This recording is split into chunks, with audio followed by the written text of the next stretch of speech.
This video is not intended to encourage or glorify any kind of drug use. The sole purpose of these videos is to educate you on the dangers of what these substances can do to you. Please do not do any of the acts mentioned in this video. I repeat, do not do any of the acts mentioned in this video.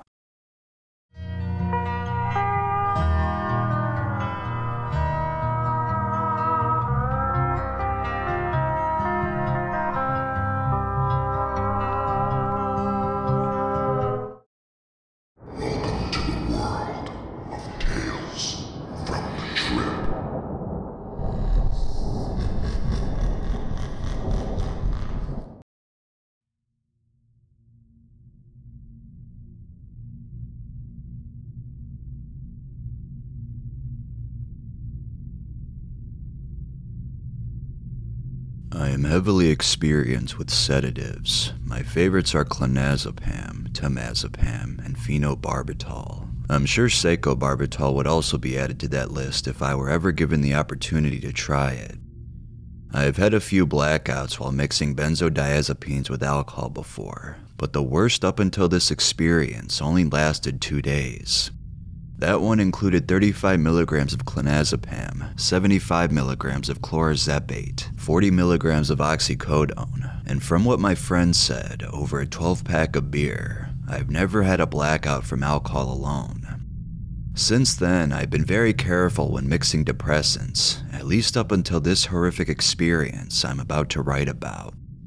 I also want to mention that we are all from out in the country. The closest large city to us is Pittsburgh. This may help readers to picture some of this mess better. I mean, we are somewhat used to large cities, but most of us have lived in the country most of our lives.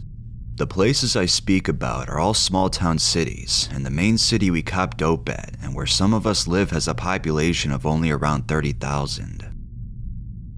First off, I have to mention that at least 90% of this report is seen through the eyes of other people that I was around during the week-long circus, because I barely remember anything that happened. Also, there is no discerning the time frame in which these events took place, except for the start, before I went to jail, and after I got out of jail. The stories told in between are in no particular order. It all started with me and my girlfriend A at one of our friends' trailer. No one else was there, and we were bored, so we decided to dip into the 1 gram of Phenazepam powder I had received the day before.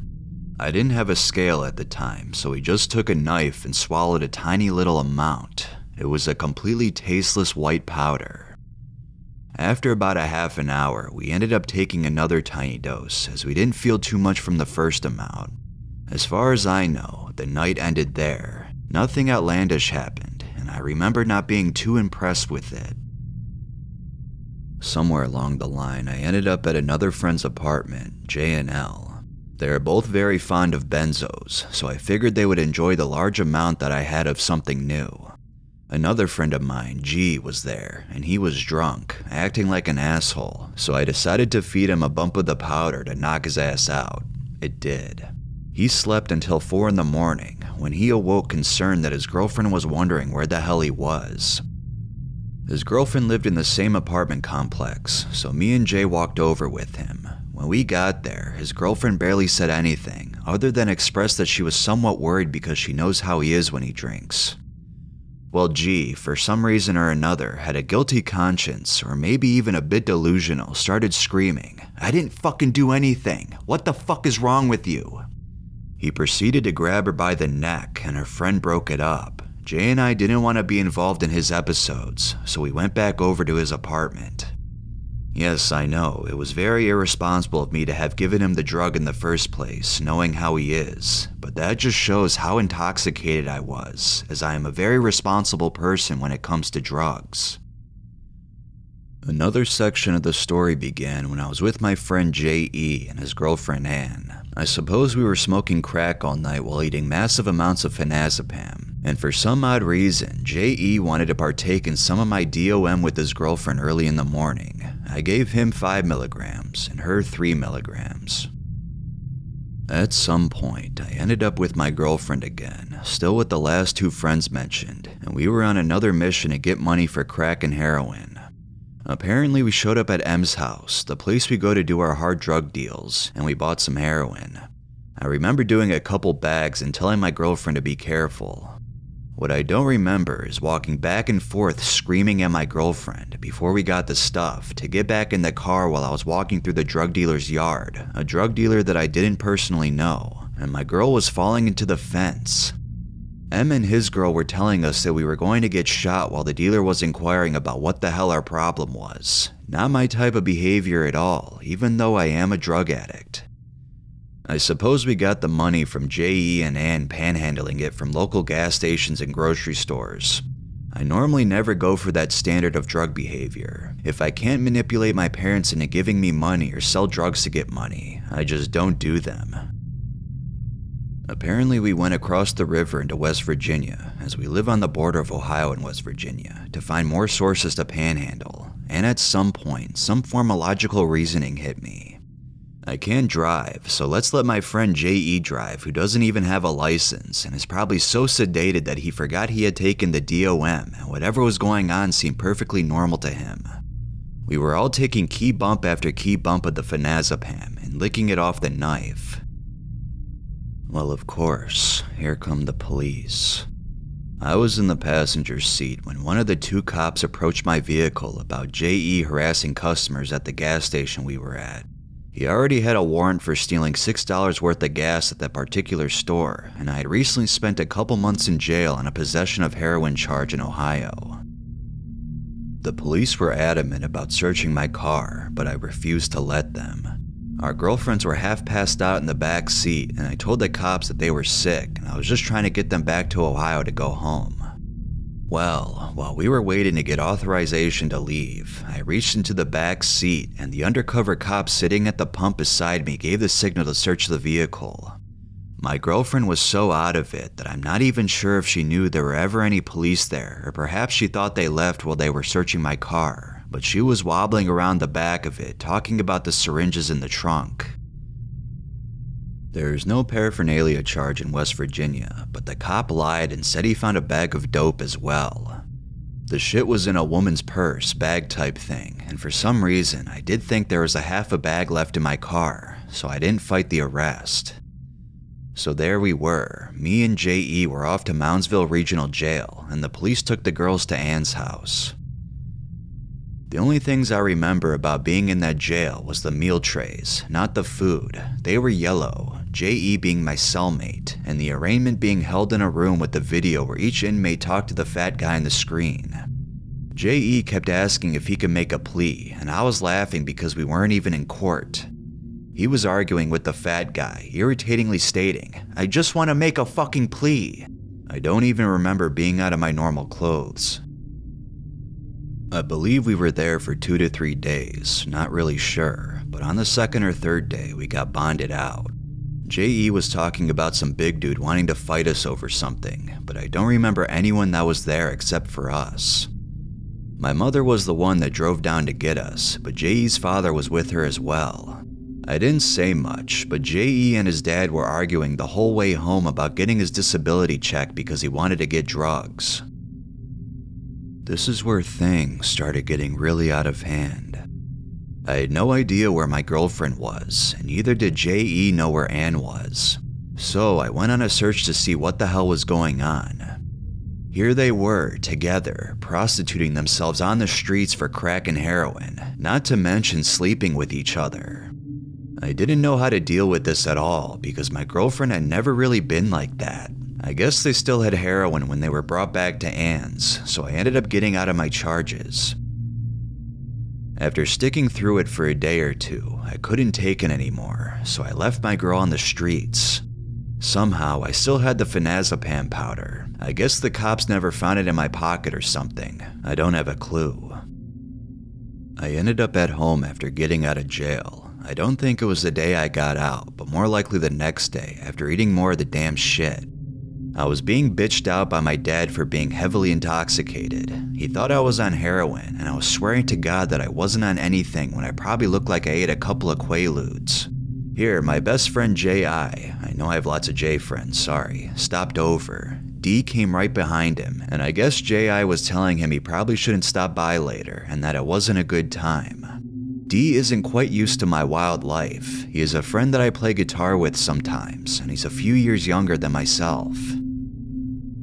I guess J.I. and D were in D's car smoking a joint when my dad took off around them in the driveway on his motorcycle, having had enough of the bullshit, and I came running out of the house with a knife to my throat yelling, "You think I'm afraid of death? I'm not afraid to die. I know what comes after this."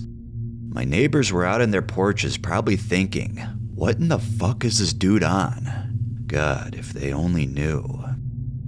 The reason I was flipping out was because my mom told me she was going to commit suicide by eating a bottle of methadone, followed by a bottle of Phenazepam. I calmed down a little and was yelling at my mother, "Why would you tell me that right now?"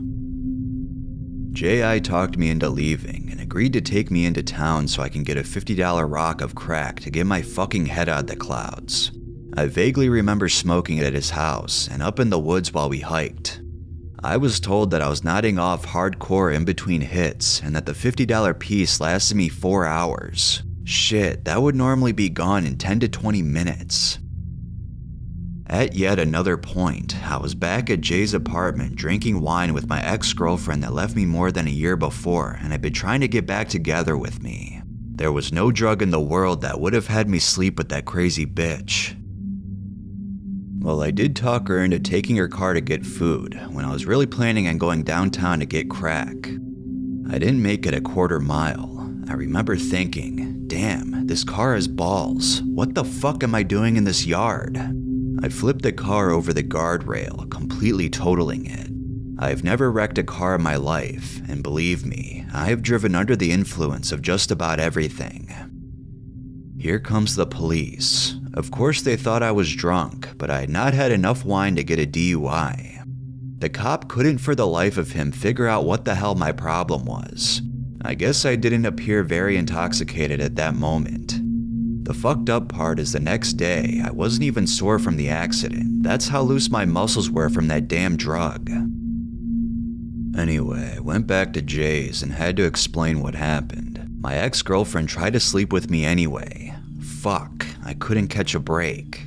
I turned her down. I couldn't bring myself to it. She still seemed disgusting to me. Jay kept fucking with me. "You sure you don't want a condom?" While the girl was begging. I had to bitch at him after the third time he mentioned it. What was really funny is that Jay came up to me that night with this baggie and was like, "Can you put some of that powder in here so I can save it?" "Sure," I replied. I scooped some in. An hour later, he did it again. He ended up doing that 3 times. It was hilarious. He doesn't even remember that. During one of these days, Jay and I went for a hike in the woods with some kratom. We had an awesome time. A week later, I mentioned something about a vague memory, possibly a dream of walking up into the hollow around where I live. Jay was like, "Yeah, you were with me." It seemed like every day that went by after all this, someone was telling me something else that happened that I had no fucking idea ever existed. A complete week of my life washed away as if I slept through it, but I don't ever remember sleeping. My girlfriend came back to M's house to get drugs with Ann with her pants undone, and they were giggling with each other while she was trying to put Ann's belt back on after they got kicked out of Ann's uncle's house for having sex. My girlfriend is not bisexual. She also went to her mother's house one day drunk as hell, still blacked out, and stole her brother's truck to go to a party. She can't drive a standard truck in the woods. Things ran over, vehicle damaged. She remembered nothing of this when she spoke with her mom about it after she snapped out of the blackout. I'm not sure she even believes it really happened. Ann and J.E.'s girl got arrested, and he was in court to see her. This was 6 days after she had taken any of the drug, and he said she was so out of it that she didn't even recognize her own mother. J.E. couldn't deal with the fact that his girl had slept with mine, as well as prostituted herself, so he ended up in jail again on drug charges. The bounty hunters from West Virginia came and got him on a warrant. When he got out, he informed me that he was in the same pod that we were in, and some of the same people were there. I guess the reason the big dude was so pissed off at me was because I was slamming the phone for some reason or another. The guy was like, "Man, that's my only connection to the outside world." And J.E., the guy was pissed at him because we lost a game of cards and he was supposed to give up his breakfast and didn't. I don't even remember playing cards. Seriously though, picture that. two dudes from out of state come into this jail pod and act like they run the place when there are people there serving year-long sentences. My God. G, the guy who grabbed up his girl, lost his girl, and got arrested. He is banned from the apartment complex. J was calling people, yelling, "Praise Mother Russia!" Phenazepam is a Russian benzodiazepine for those that don't know. However, for the most part, Jay and his girlfriend were the only two that stayed at home away from all the drama, but still suffer severe memory loss from that horrific week. My girlfriend and I have worked things out. She is no longer on the streets. She is very ashamed of everything that she did, and I have forgiven her due to circumstance. All I can say to end this is, if you do not have an appropriate scale, do not experiment with pharmaceutical-grade benzodiazepine powders, at least ones as potent as Xanax. This is an account of a massive overdose. I would not be alive today if benzodiazepines affected the GABA receptors the same way that barbiturates do. I am still lucky to be alive due to all the other drugs that I ingested during this mess.